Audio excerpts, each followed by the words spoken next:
Di umur berapa lo tahu kalau investasi itu nggak cuma ngomongin saham. Saham itu cuma salah satu dari instrumen investasi yang ada. Sini gue jelasin pakai bahasa baik. Ini adalah satu hal yang harus lo tahu sebelum lo mulai investasi. Nggak semua investasi itu punya tingkat resiko yang sama. Gampangnya, investasi itu kebagi jadi 3 kategori. Rendah resiko, menengah, dan tinggi resiko. Investasi dari kategori yang paling rendah resiko, pertama ada deposito. Simpelnya, lo nyimpen uang di bank dalam beberapa periode tertentu, terus banknya kasih bunga sebagai imbalan buat lo. 2 ada reksadana pasar uang. Simpelnya, uang lo itu dikelola sama manajer investasi ke instrumen jangka pendek kayak deposito atau surat utang. Ketiga, emas. Seringnya, emas tuh jadi salah satu aset lindung nilai karena nggak kegerus inflasi. Dan kita semua udah tahu, dari zaman nenek moyang juga investasinya udah emas. Di kategori resiko menengah, 1. Obligasi pemerintah. Gampangnya, lo minjemin uang ke negara, dan tiap bulannya lo tuh dapat imbal hasil berupa kupon.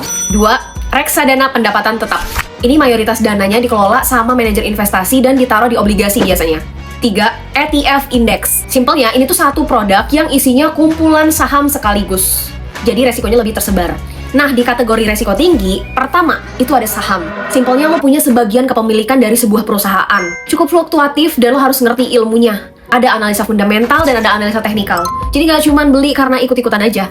Kedua, di resiko tinggi ada kripto. Ini jauh lebih roller coaster lagi. Jadi kalau lo nggak siap dan nggak punya ilmunya, lebih baik nggak usah. Investasilah di instrumen yang emang lo ngerti atau mau lo pelajari. Jadi kalau ada yang bilang, gue mau investasi di instrumen yang untungnya paling gede tapi resikonya paling kecil, sayangnya nggak bisa.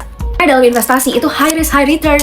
Kalau lo sendiri udah investasi di mana? Coba komen di bawah. Next di episode 7, gue bakalan bahas soal deposito di bank digital sebagai instrumen investasi yang no-brainer, semua orang pasti bisa, dan cocok buat pemula. Jadi make sure lo follow supaya gak ketinggalan.